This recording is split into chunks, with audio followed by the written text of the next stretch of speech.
Selamat malam Sobat Tangsel semua, selamat datang kembali di program IG Live Yakmi Tangsel. Di program IG Live hari ini kita akan bahas tentang asupan gizi di kala pandemi. Nah, topik ini nantinya akan kita diskusikan bersama dengan salah satu pakar gizi nih, yaitu Ibu Misna Sabila. Kita tunggu dulu ya, Ibu Misna Sabila untuk bergabung. Ibu Misna Sabila SKMM kesini merupakan dosen di Fakultas Kesehatan Masyarakat Universitas Muhammadiyah Jakarta. Oke, sudah hadir nih. Ibu Misna boleh bergabung.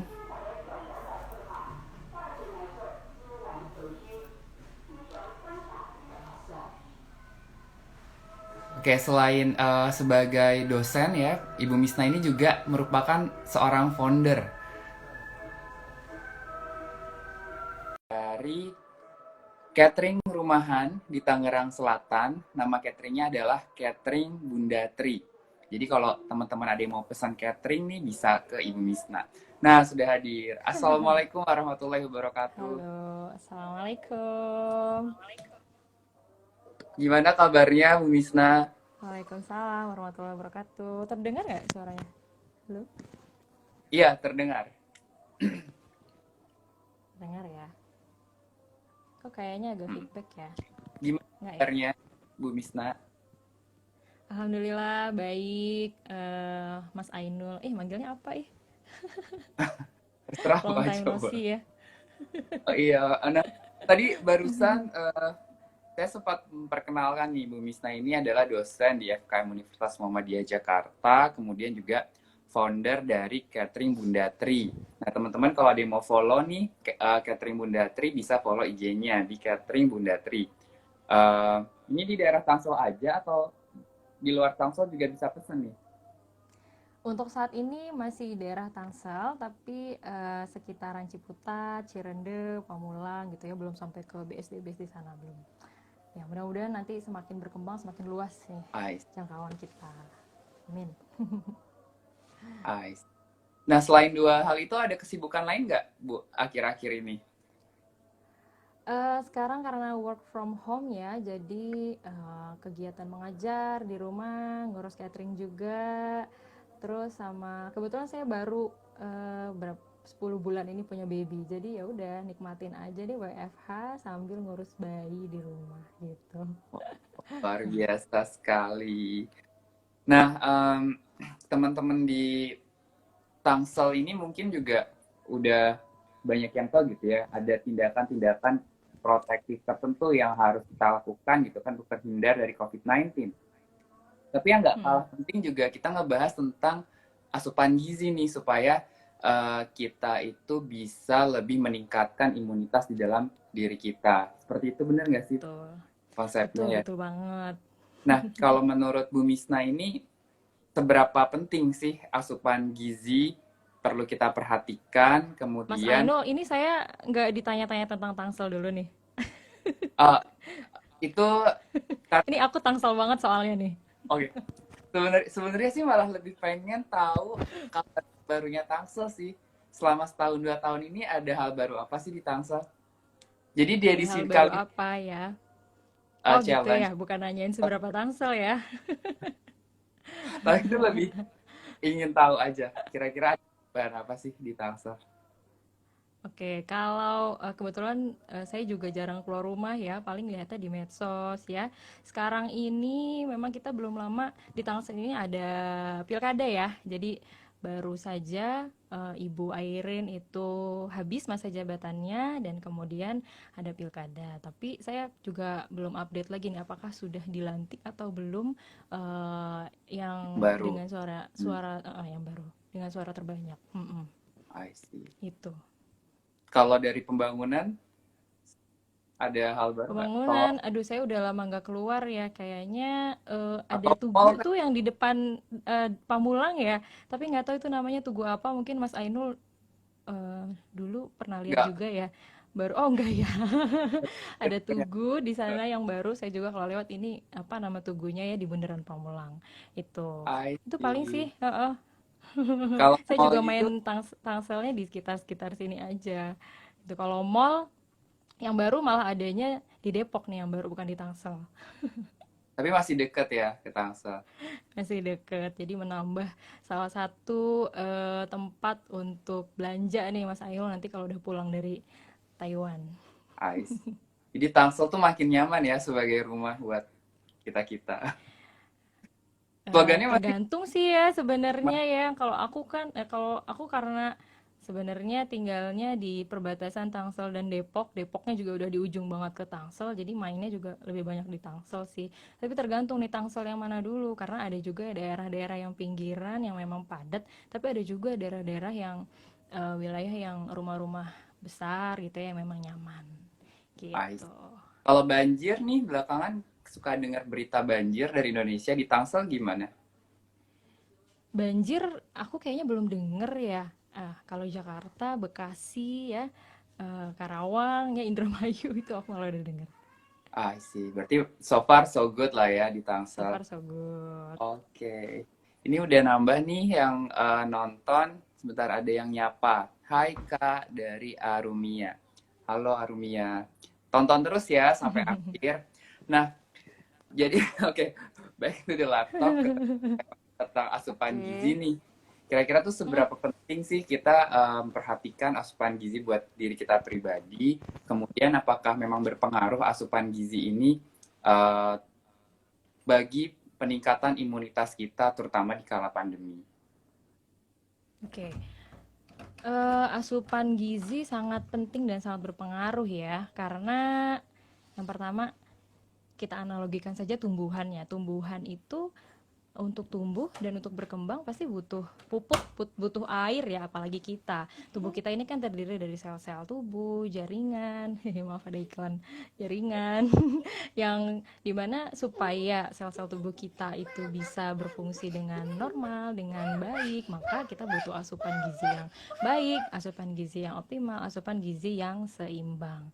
Ya, dengan asupan gizi yang seimbang, maka misalnya sistem kekebalan tubuh kita dapat berfungsi dengan baik dan bisa menangkal tubuh kita dari serangan-serangan bakteri, virus, agen penyebab penyakit infeksi.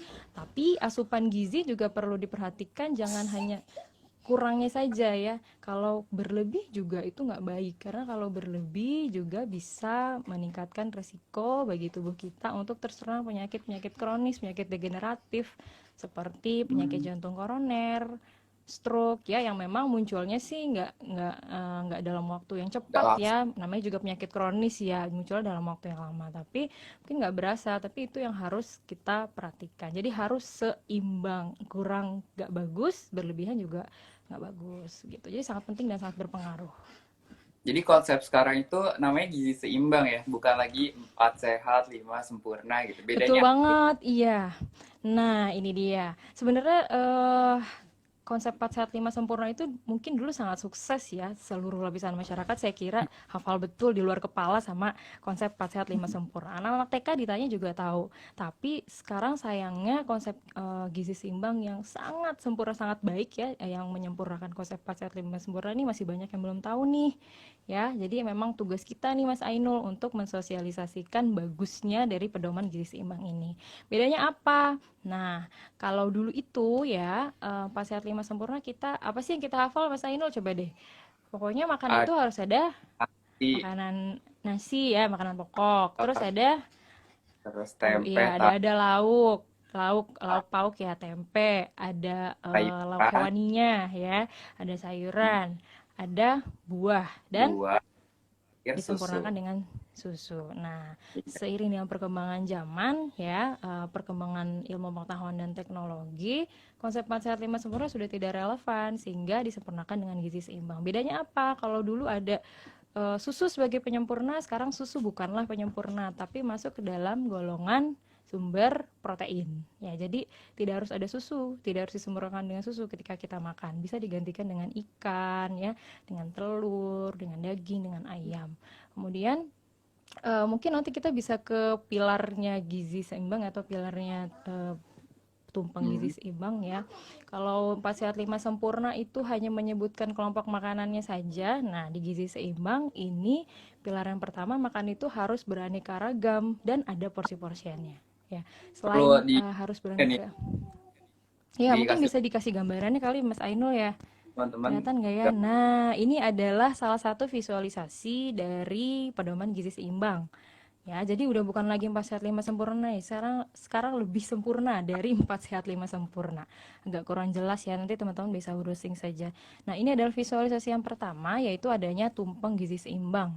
Ya, nah berbentuk tumpeng atau piramid ini sebenarnya juga ada filosofinya nih Mas Ainul. Ya, kita lihat dari bawah ya, yang lebih besar, makin ke atas makin mengerucut.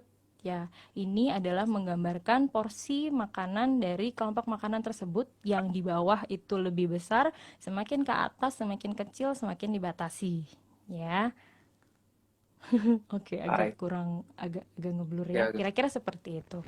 Ah, kira-kira seperti itu. Nah, pilar dari gizi seimbang ini kan ada 4 ya. Yang pertama tadi keanekaragaman pangan. Kenapa sih harus beraneka ragam? Karena nggak ada satu jenis makanan di dunia ini ya, superfood mhm. yang bisa memenuhi semua kebutuhan zat gizi dalam tubuh kita, kecuali ASI. Ya, ASI hanya untuk bayi 0 sampai 6 bulan dan memang Hmm. itu makanan terbaik bagi ASI karena memang bisa memenuhi kebutuhan bayi 0 sampai 6 bulan. Mulai usia 6 bulan saja itu sudah harus ditambah MPASI, apalagi kita ya yang sudah dewasa ya. Hmm. Jadi harus beraneka ragam. Kemudian beraneka ragam saja apakah cukup? Tidak, kita harus memperhatikan selain kualitas juga kuantitas. Makanya di dalam tumpeng gizi seimbang ada porsi-porsiannya. Ya, kita mungkin bisa bahas satu persatu ya. Dari gambar yang tadi mungkin Mas Ainul bisa diperlihatkan lagi supaya lebih kelihatan ya. Ya. Ya, nah ini kita lihat yang paling bawah ya, ini masih pilar yang pertama, makan makanan pokok. Nah, makanan pokok tidak harus nasi ya, Mas Ainul. Mas Ainul di Taiwan makannya apa nih? Kebanyakan sih Nasi noodle ya. noodle. Kebanyakan Iya, kan itu juga sumber sumber karbohidrat, makanan pokok ya. Bisa juga ya kalau di Indonesia teman-teman bisa juga mengganti dengan jagung, ya itu ada gambarnya jagung, singkong, talas, ya umbi-umbian, ubi ya. Tidak harus dengan nasi. Nah, porsiannya adalah 3 sampai 4 porsi dalam satu hari ya, bukan sekali makan tapi dalam satu hari satu orang. Ya, 3 sampai 4 porsi di mana satu porsinya itu adalah 100 gram nasi. Atau kalau pakai centong rice cooker itu kan agak kecil ya, itu sekitar 2 centong. Tapi kalau satu centong yang full agak besar peres, nah itu sekitar 1 centong. Itu uh, satu porsi nasi. Kalau teman-teman dalam satu hari itu kebutuhannya 3 sampai 4 porsi ya, maka tinggal di-adjust saja sendiri gitu ya. Dalam satu hari 3 sampai 4 porsi. Misalnya paginya satu porsi, siangnya mau 2 porsi, malamnya satu porsi nasi gitu. Jadi nggak uh, harus paginya sekian, nggak harus ya. Itu bisa diatur sendiri. Itu makanan tapi pokok. Yang kedua ada gimana perlu gimana? divariasikan nggak? Misalnya pagi nasi atau terus siang boleh yang jagung gitu atau malam umbi-umbian. Boleh, Bisa boleh banget. itu atau sama juga nggak apa-apa gitu. Sama nggak apa-apa, beraneka ragam itu akan semakin baik ya, Oh, tergantung sama apa yang kita punya di rumah. Kadang cuma ada nasi nih misalnya atau lagi pas ada singkong aja, tapi kalau misalnya hanya itu saja mungkin kan jadi bosen ya, apalagi di masa pandemi kita lebih banyak di rumah. Jadi sebaiknya kita berkreasi dengan makan makanan yang beragam atau berbeda-beda jenisnya gitu. Atau misalnya hari ini makan beras merah nih ya jadwalnya, besok makan beras hitam gitu, beras coklat. Terus besoknya makan singkong misalnya, itu bisa jadi ganti. Makan roti, makan mie ya. Bisa kok, boleh. kita kan biasanya kalau Oke. belum makan nasi kayak makan ya Mm-mm. soalnya. Ya, itu sebenarnya mindset orang Indonesia banget ya. Belum makan nasi tuh kayaknya belum makan ya. Bahkan makan mie instan aja masih pakai nasi ya. Nah, Itu. Jadi itu karbonya berlipat-lipat sebenarnya. Kalau kalau menurut saya sih kalau sekali-sekali nggak apa-apa asal jangan menjadi pola makan yang setiap hari yang seperti itu. Tetap oke. ada polanya seperti ini. Itu tadi makanan pokok. Yang kedua, kita lihat ke atas lagi ada sayur-sayuran ya. Sayur-sayuran ini porsiannya 3 sampai 4 porsi juga. Ya, di mana satu porsinya adalah 100 gram sayuran ya, seperti sayur bayam misalnya ya, kurang lebih satu mangkok ukuran sedang. Itu untuk satu porsinya. Kita bisa ganti juga dengan sayuran yang lain Ya, kemudian buah-buahan ini 2 sampai 3 porsi per hari ya, di mana satu porsinya itu digambarkan dengan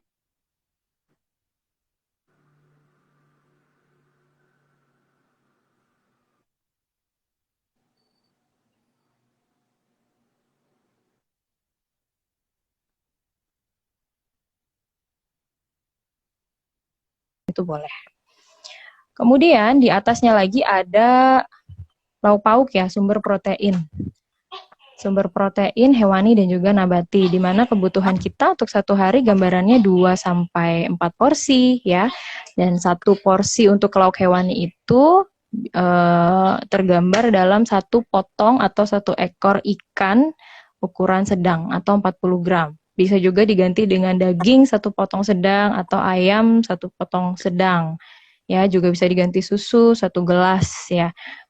Kemudian protein nabatinya juga sama 2 sampai 4 porsi per hari, di mana satu porsinya itu adalah 2 potong tempe ya, ukuran sedang, di mana satu potongnya itu beratnya 25 gram. Jadi satu porsinya itu 50 gram tempe. Bisa diganti juga dengan tahu ya, bisa diganti juga dengan oncom ya. Sebenarnya untuk jenisnya kita bisa ganti dan tidak harus yang susah-susah ya dicarinya, bisa yang bisa kita peroleh dengan mudah di sekitar kita, di tukang sayur langganan gitu ya, di tukang sayur dekat rumah atau yang keliling di sekitar rumah itu bisa kita peroleh di sana. Nggak perlu kita cari-cari ke supermarket yang mahal gitu, enggak sih. Itu I know. Oke, kemudian yang di atasnya paling ujung itu adalah batasan ya. Jadi semakin ke atas semakin kecil kebutuhannya. Ini dibatasi yaitu GGL atau asupan gula, garam, dan lemak atau minyak. Ya, untuk gula dibatasi 4 sendok makan ya atau 50 gram per hari. Kemudian untuk garam ini mungkin yang masih agak susah ya oleh masyarakat. Garam itu 1 sendok teh per hari atau 5 gram atau 2000 mg natrium, dan juga minyak ini 5 sendok makan per hari atau 67 gram itu. Kemudian jangan lupa minum air putih sebanyak 8 gelas atau 2 liter per hari. Tuh, itu pilar yang pertama. Pilar yang kedua ya adalah melakukan perilaku bersih dan sehat. Ya, perilaku hidup bersih dan sehat. Kalau di Tumpeng Gizi Seimbang itu udah ada gambarnya. Kalau dulu konsep 4 Sehat 5 Sempurna nggak ada ya, cuma fokus ke makanan aja. Kalau yang sekarang Tumpeng Gizi Seimbang udah ada nih. Ya, nih di sebelah sini nih agak kebalik ya. Mencuci tangan dengan sabun dan air mengalir selama 40 sampai 60 detik. Apalagi di masa pandemi ini pasti sangat relevan ya, mencuci tangan dengan sabun.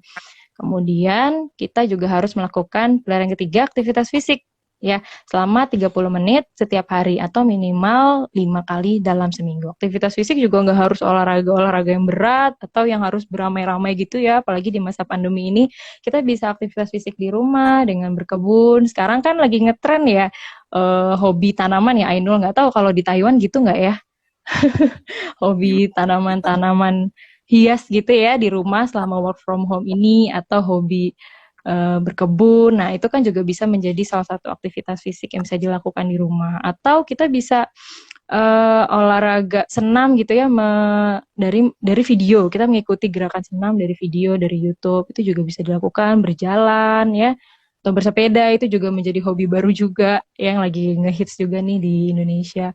Atau mengerjakan pekerjaan rumah sehari-hari, itu juga bisa menjadi aktivitas fisik. Dan pilar yang keempat adalah memantau berat badan ya, tetap normal ya.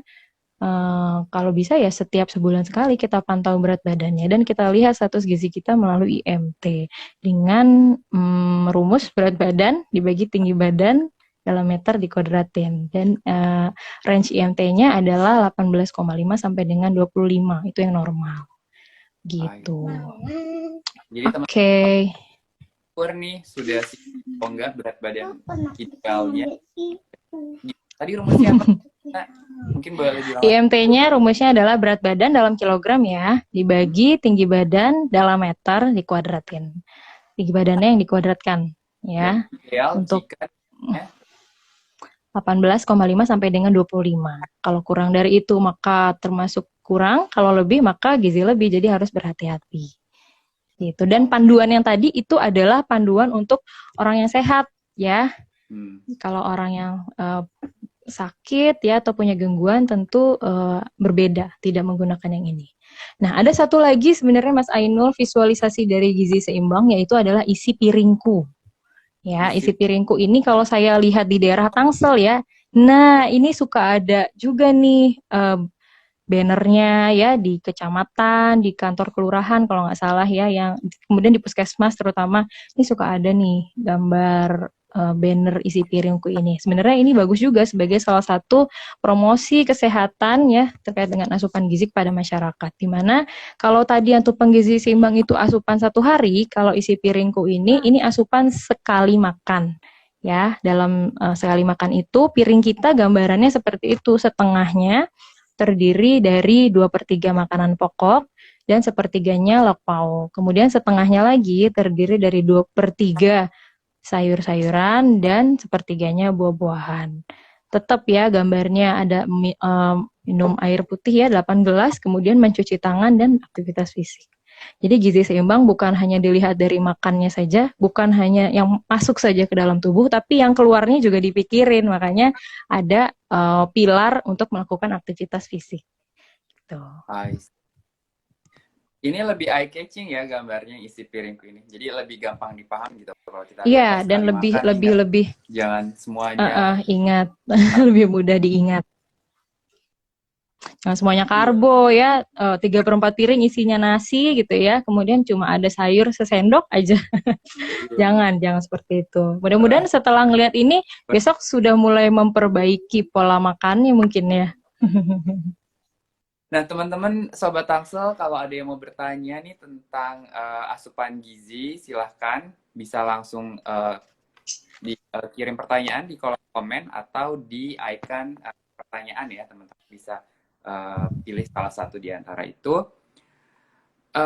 Sambil nunggu ada pertanyaan yang masuk, mungkin Bu Misna bisa sedikit dikasih penjelasan gitu ya, apakah ketika pandemi seperti sekarang ini gitu, kita jadi punya jadi harus lebih ekstra lagi memperhatikan asupan gizi kita, kemudian benar-benar memilih gitu ya apa yang harus kita makan, atau sebenarnya ya seperti biasa aja sih, harusnya nggak harus terlalu berlebihan juga di masa ini. Ya, sebenarnya pada intinya sama ya. Pedoman yang kita gunakan untuk asupan gizi itu baik di masa pandemi maupun tidak pandemi itu sama. Karena agen penyakit itu kan juga ada meskipun tidak di masa pandemi. Ya, jadi sistem kekebalan tubuh kita juga perlu asupan-asupan gizi yang seimbang tadi sama. Hanya saja di masa pandemi ini kita perlu memperhatikan asupan sayur dan buah nih yang memang berdasarkan riset ya Riskesdas, asupan sayur, asupan buah ya di mana yang mengandung vitamin, mineral dan serat ini kurang. Nah, di masa pandemi ini yang memang kita dituntut memiliki tubuh yang fit ya, yang bugar ya, sistem kekebalan tubuh yang baik ya untuk menangkal adanya serangan infeksi penyakit. Jadi asupan tadi itu sayur dan buah yang sangat perlu diperhatikan. Begitu. Tapi pada dasarnya konsepnya sama, kita harus makan gizi seimbang. Tapi jangan mentang-mentang asupan sayur dan buahnya harus ditingkatkan, maka yang lain nggak kita pedulikan, salah juga, ya nggak benar gitu. Jadi tetap harus pola makan yang bergizi seimbang tadi sama, gitu. Nah, kadang ada persepsi gitu ya, masyarakat kalau kita makan makanan yang sehat biasanya mahal harganya. Nah, itu gimana? Ada trik gak kayak dapat sehat atau tetap bisa terjangkau? Nggak harus mahal ya, mungkin karena Mas Ainul aja nih ya sering denger mitos ya, makannya ikan salmon gitu ya, makan sushi. Enggak ya, sushi itu kayak kan omega 3, omega 6, enggak juga. Ada iya, itu memang mahal. Nah, kita bisa dapat ikan kembung dengan kandungan omega 3, omega 6 yang bahkan 3 kali lipat di atas salmon ya. Jadi dan harganya jauh lebih terjangkau dong ya. Kita juga bisa lebih mudah untuk mendapatkannya di tukang sayur keliling ya, di tukang sayur yang ada di kios-kios tuh lebih mudah kita dapat dan harganya jauh lebih terjangkau. Itu ikan kembung misalnya. Kemudian ikan lele ya, ikan lele juga akan mudah sekali kita dapatkan dari segi keterjangkauan harga maupun kemudahan untuk mendapatkannya ya. Mas Ainul, di sana ada lele nggak? Nggak ada ya. jadi makannya salmon ya. Nggak juga. Iya, apalagi kita kan sepanjang jalan aja pecel lele banyak ya, jadi nggak sulit gitu untuk mendapatkannya. Kemudian untuk buah-buahan juga nggak harus buah-buah yang impor, yang mahal. Negara kita alhamdulillahnya kan punya banyak sumber daya alam yang bisa kita nikmati dengan mudah ya, jadi nggak harus yang mahal yang impor-impor. Ada buah pepaya ya, yang satu buah agak besar aja kita bisa dapatkan dengan harga 10.000. Pisang Ambon ya yang sekilo kita bisa dapat harga 13.000 ya, ada jeruk ya, atau jambu biji ya yang kayak serat kayak vitamin, jadi nggak harus yang mahal. Sayur juga begitu, kita bisa sayur bayam, sayur kangkung yang seikat sekitar 2.000 3.000 ya, dan memang jadi lebih terjangkau kalau kita memang memasak sendiri, apalagi selama WFH ini mungkin teman-teman ya ibu-ibu atau teman-teman yang perempuan ini remaja dan juga dewasa bisa belajar ya atau coba-coba bereksperimen masak sendiri di rumah karena akan menjadi lebih hemat. Ini sesuai nih, ada pertanyaan Bu Mista dari NRK, mungkin Nurholis kalian namanya, Nurholis Ridwan. Bisa dikasih contoh nggak Bu Mista gitu untuk asupan gizi menu harian buat referensi? Tadi ya sempat Bu Mista udah ada lagi nggak kira-kira Bu Mista yang bisa dijadikan contoh Oke, misalnya ya untuk satu kali makan ya kita ada nasi misalnya kita untuk makan siang misalnya 150 gram nasi atau 3 centong nasi. Kalau makan siang boleh ya dibanyakin dibanding makan pagi dan makan malam. Kemudian sayurannya tadi misalnya bayam, kangkung boleh itu dipergunakan sebanyak 1 mangkuk sedang ya. Kalau 1 ikat itu bisa lebih dari 1 mangkuk kok, jadi bisa untuk makan berdua, nggak dan nggak habis untuk sekali makan kalau sendiri. Kemudian tadi lauk pauknya bisa dari ikan tadi ya, ikan lele, ikan kembung itu kan harganya terjangkau. Di mana tadi 1 potong saja itu bisa untuk 1 porsi. Nah saya biasanya beli ikan kembung itu sekitar harga 17.000 itu sudah dapat 3 ekor, 3 sampai 4 ekor ukuran sedang ya. Dia kemudian lauk nabatinya tahu, tempe, oncom ya atau kacang-kacangan lain itu bisa juga. Kemudian buahnya tadi ada pisang ya. Kalau nggak suka pisang ya bisa ada jeruk ya atau jambu biji, yaitu saya kira yang harganya memang terjangkau dan kita bisa lebih mudah untuk mendapatkannya. Gitu Mas Ainul. Oh ya, tapi Mas Ainul satu lagi nih. Selain dari asupan gizi, kita juga harus memperhatikan ini ya, perilaku pencegahan kita terhadap COVID selama pandemi ini, seperti mencuci tangan, ya, kemudian memakai masker dan juga menjaga jarak. Jadi tidak serta-merta dengan kita menjaga asupan gizi, maka kita akan terhindar gitu dari COVID-19. Jadi iya, tetap 3M-nya harus dijaga. Betul ya.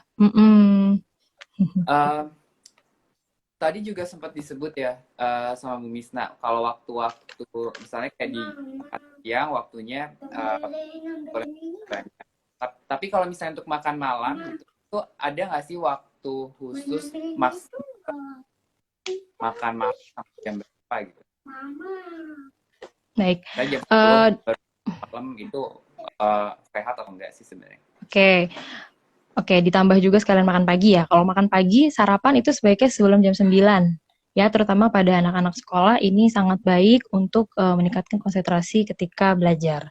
Itu makan pagi. Kemudian makan siang ya di waktu istirahat kita. Kemudian makan malam memang sebaiknya sebelum jam 6 atau ada yang bilang juga sebelum jam 7. Ya, karena ketika malam sudah menjelang tidur, maka tubuh kita kan akan beristirahat ya. Sementara kita barusan saja makan, jadi sebaiknya memang dikasih jeda waktu dulu setelah makan baru kita beristirahat. Jangan kita makannya jam 10 malam, kemudian kita langsung tidur atau beristirahat. Itu nanti akan mengganggu kesehatan pencernaan kita. Gitu. Wah, keren. Jangan-jangan Wah, Mas Ainul sering makan malamnya jam 10, jam 11 ya? di sini itu restorannya tutup jam 8. Jadi kita sebelum jam 8 udah harus cari makan. Mm-mm. Gitu Bagus sih. ya jadinya ya. Kalau di Iya, sini sampai jam 12 malam masih banyak ya kadang yang begadang-begadang lapar malam-malam akhirnya jajan dan makan. ya, ya kadang tuh kangen sama tukang nasi goreng gitu. Nasi goreng Kadang-kadang jam tek-tek ya. suka. Iya. Oke, ini Oke. waktu kita udah mau habis, tapi ada Oh iya betul. lagi yang saya tanyakan nih. Mau ada puasa, bentar kita akan Mm-mm. puasa sekitar 2 bulan lagi. Kira-kira ada strategi khusus nggak untuk mempersiapkan? Karena khawatirnya nih masih masa pandemi, tapi tubuh kita belum siap gitu untuk menghadapi puasa, bulan puasa. Iya. Konsepnya tetap sama ya, balik lagi ke pedoman umum gizi seimbang. Jadi insya Allah kalau kita sudah mengikuti panduan umum gizi seimbang yang tadi, maka tubuh kita akan menjadi sehat, menjadi bugar, menjadi fit, dan siap menjalani ibadah puasa, dan insya Allah jadi lancar. Gitu. Perlu latihan puasa dulu nggak sih, Bu Misna? Sebelum sampai ke bulan Ramadan udah 30 hari langsung puasa gitu. Saya kira enggak ya, tapi tergantung kepada masing-masing individunya sih. Kalau memang mau berlatih ya boleh, kalau enggak saya kira enggak juga nggak apa-apa. Dan ini kan sebenarnya adalah puasa kedua di masa pandemi ya. Kita sudah melewati puasa Ramadan dan Idul Fitri yang pertama di awal-awal itu justru yang lebih menakutkan sepertinya sampai orang-orang itu cari suplemen dan lain sebagainya gitu. Kayaknya sih di Ramadan yang kedua di masa pandemi ini mungkin masyarakat juga sudah lebih bisa beradaptasi begitu. Jadi nggak yang Suplemen shock banget lah. gimana Mm-mm. peranan? Perlu nggak kalau ketika bulan puasa? Suplemen itu sebenarnya namanya juga suplemen ya, jadi boleh saja dikonsumsi apabila diperlukan. Ya, kalau berlebihan kan juga tidak baik ya. Boleh saja apabila diperlukan dan tidak dikonsumsi dalam jangka waktu yang panjang. Karena kalau dikonsumsi dalam jangka waktu yang panjang maka akan bisa menimbulkan gangguan kesehatan malah dalam tubuh kita. Seperti misalnya vitamin C.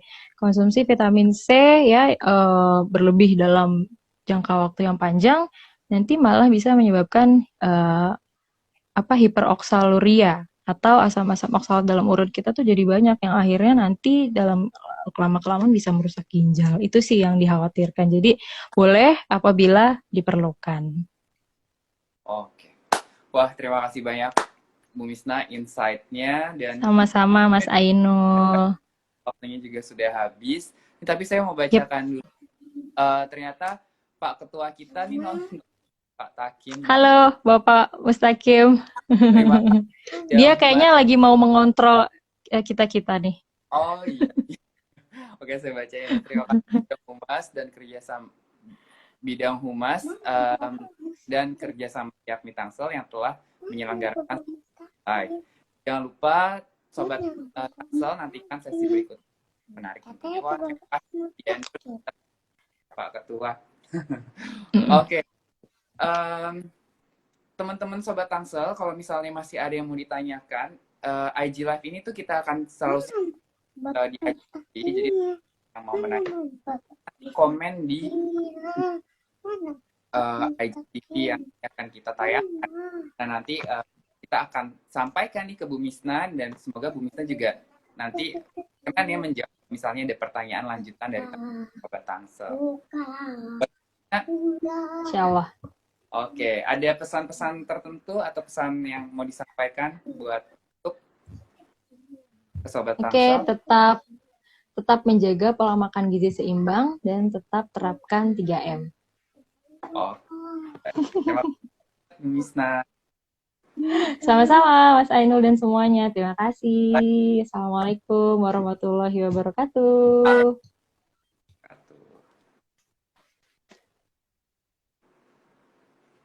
Oke, terima kasih buat Sobat Tangsel semua yang sudah menyaksikan IG Live Series Yakmi Tangsel kali ini. Nantikan IG Live Series Yakmi Tangsel berikutnya. Bye-bye.